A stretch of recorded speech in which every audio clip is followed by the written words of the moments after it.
അവിടുന്ന് അവനെ വേറൊരു ഹോസ്പിറ്റലിലോട്ട് ട്രാൻസ്ഫർ ചെയ്തു. വേൾഡിൽ ഓൾമോസ്റ്റ് നമ്പർ 1 ഹോസ്പിറ്റൽ എന്ന് ഈ ചിൽഡ്രൻസിൻ്റെ നമ്പർ 1 ഹോസ്പിറ്റലിലേക്ക്. അത് എക്മോ എന്ന് പറയുന്ന ഒരു പ്രൊസീജിയറായിരുന്നു. കാരണം അവൻ്റെ കംപ്ലീറ്റ്ലി ബ്ലഡ് മുഴുവനും എടുത്ത് ശരീരത്തിൽ ഫുൾ ബ്ലഡും പുറത്തെടുത്ത് അത് പ്യൂരിഫൈ ചെയ്ത് തിരിച്ച് ശരീരത്തിൽ കയറ്റാമെന്നൊരു പ്രൊസീജിയറായിരുന്നു.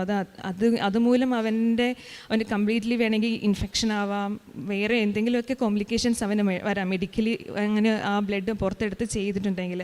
പക്ഷേ ദൈവത്തിൻ്റെ അനുഗ്രഹം ആ പ്രൊസീജിയർ വേണ്ടി വന്നില്ല. കാരണം ആ പ്രൊസീജിയറിൻ്റെ ആ കാലഘട്ടത്തിലേക്ക് അവന് കോവിഡായി. പിന്നെ ഡോക്ടേഴ്സ് പറഞ്ഞു 10% പോലും എനിക്ക് കുഞ്ഞിനെ പ്രതീക്ഷിക്കാൻ പറ്റത്തില്ല.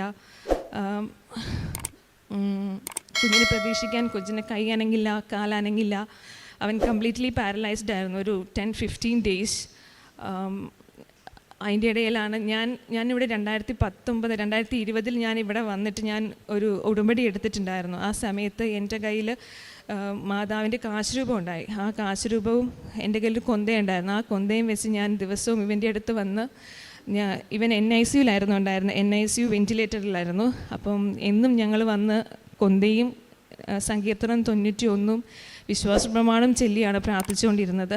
അങ്ങനെ പ്രാർത്ഥിച്ചൊരു 10 ഡേയ്സ് കഴിഞ്ഞതിന് ശേഷം അവൻ ചെറുതായിട്ട് അവൻ്റെ ഐ മൂവ്മെൻറ്റ്സ് വന്നു, ചെറുതായിട്ട് അവൻ്റെ കൈ കാൽ അനക്കാൻ തുടങ്ങി.